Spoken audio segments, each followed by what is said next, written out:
जरूर। यहाँ एक पूरी लंबी प्रेम कहानी है जो एक छात्र और उसकी ट्यूशन वाली मैडम के बीच गहराते रिश्ते, भावनाओं की उलझन और समय के साथ बदलती जिंदगी को दर्शाती है। कहानी को विस्तार से लिखा गया है ताकि आप उसमें खो सकें। चेरी ब्लॉसम, मैडम की क्लास। एक लंबी प्रेम कहानी। प्रस्तावना। प्यार हर जगह हो सकता है, स्कूल की दीवारों में, कॉलेज के गलियारों में, और कभी-कभी एक छोटे से ट्यूशन सेंटर की चुप सी क्लास में भी। ये कहानी है आदित्य की, एक सीधा सादा लड़का, और संध्या मैम की, जो उसे पढ़ाती थी, पर अनजाने में बहुत कुछ सीखा भी गई। भाग एक जरूरत, एक शुरुआत। आदित्य 11वीं कक्षा में था। गणित और फिजिक्स में उसका हाल बेहाल था। माँ ने जबरदस्ती पास की एक मैडम के पास ट्यूशन लगवा दिया। पहली बार जब वह संध्या मैम से मिला, तो उन्हें देखकर ठिठक गया। वो 28 साल की थी, गोरी सी, आंखों में गहराई, बोलने में सादगी और पढ़ाने में सख्ती।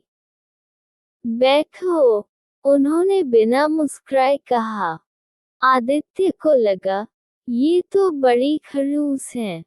लेकिन धीरे धीरे, जैसे जैसे दिन बीते, वह उनकी बातें, उनका समझाने का तरीका, उनका बच्चों को लेकर धैर्य, सब कुछ महसूस करने लगा। दोस्तों, अगर आपको हमारी कहानी पसंद आ रही हो तो हमारे चैनल को सब्सक्राइब जरूर करना और वीडियो को लाइक करना तो बिल्कुल मत भूलना, और कमेंट में जरूर बताना कि आपको कैसी कहानी पसंद है। और दोस्तों, हाँ, ध्यान से एक और बात सुनिए कि यह जो भाग चल रहे हैं, इन भागों में अगला भाग सुनने के लिए हमारे चैनल सब्सक्राइब जरूर करना ताकि आपको अगला भाग सुनने में कोई परेशानी ना हो। धन्यवाद आपका दोस्तों। भाग 2, किताबों से बाहर की बातें।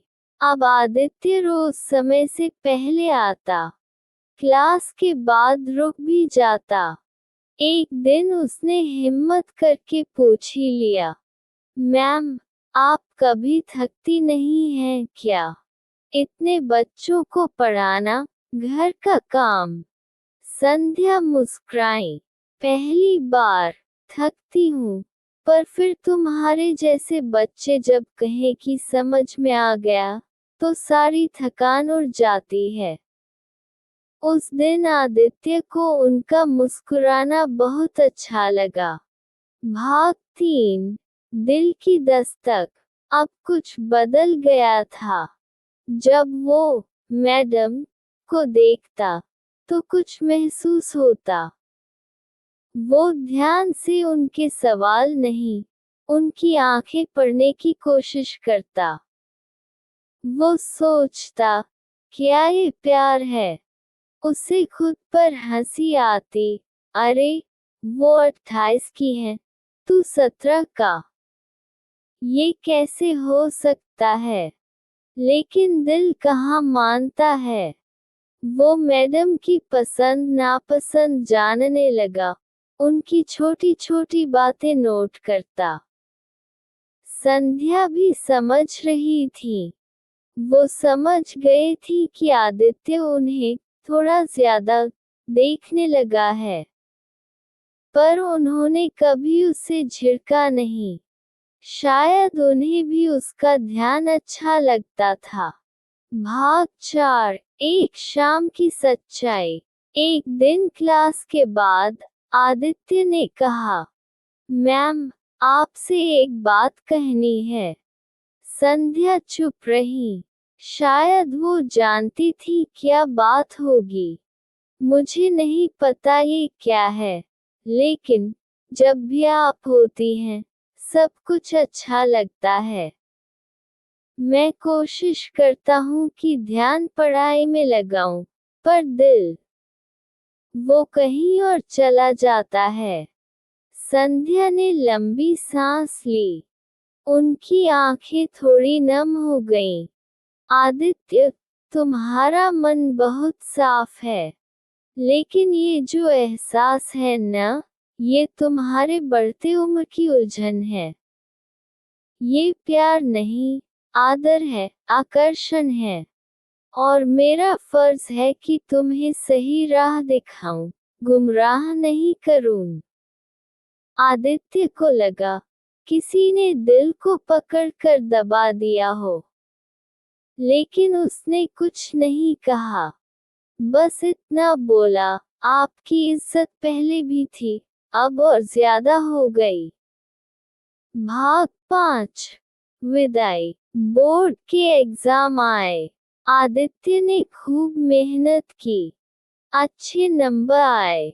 ट्यूशन की आखिरी क्लास में संध्या मैम ने सबको मिठाई खिलाई। आदित्य ने एक छोटा सा गिफ्ट और एक चिट्ठी दी। चिट्ठी में लिखा था, ग्रेटर देन प्यारी मैम। ये चिट्ठी एक प्यार करने वाले लड़के की नहीं, एक इंसान की है जिसने आपसे इंसानियत सीखी। आप मेरी पहली पसंद थी, लेकिन आपने मुझे पहली बार समझ भी दी। मैं आगे बढ़ रहा हूँ, पर आप हमेशा मेरे दिल में रहेंगी, एक आदर्श बनकर। सादर, आदित्य। संध्या ने चिट्ठी रख ली। कुछ नहीं बोली, बस मुस्कुराई। भाग 6। 6 साल बाद। आदित्य अब 23 साल का हो चुका था, एक सफल इंजीनियर, नौकरी पुणे में। एक दिन वो अपने शहर लौटा और सोचा कि पुराने रास्तों से गुजरे। वही ट्यूशन सेंटर, बाहर एक बोर्ड अब भी था, संध्या क्लासेस। वो अंदर गया। संध्या अब भी वैसी ही थी, थोड़ी सी थकी, मगर आंखों में वही चमक। आदित्य, उन्होंने चौंक कर कहा। हाँ मैम। आदित्य मुस्कुराया। कुछ देर दोनों ने बातें की, पुराने किस्से, नई जिंदगी। चलते चलते आदित्य ने पूछा, अगर मैं तब कुछ और बड़ा होता, तो क्या जवाब कुछ और होता? संध्या कुछ पल चुप रही, फिर धीरे से बोली, पता नहीं, लेकिन अब तुम बड़े हो चुके हो, और मैं अब भी वो हूँ जो तुम्हें पढ़ाती थी। आदित्य मुस्कुराया। अब आप बस मेरे दिल में रहती हैं, एक किताब की तरह, जिसे बार बार पढ़ने का मन करता है। अंत नहीं, बस ठहराव। कुछ कहानियां मुकम्मल नहीं होती, पर अधूरी नहीं लिखती। प्यार हमेशा साथ रहना नहीं होता, कभी कभी बस समझ जाना ही काफी होता है। अगर आप चाहें, तो इस कहानी को एक नई दिशा में भी ले जा सकते हैं। क्या संध्या मैम कभी अपना दिल खोलती हैं? क्या आदित्य दोबारा लौटता है उनके जीवन में? क्या ये कहानी कभी दोनों के साथ तक पहुंचती है? बोलिए, क्या आगे का भाग भी लिखूं?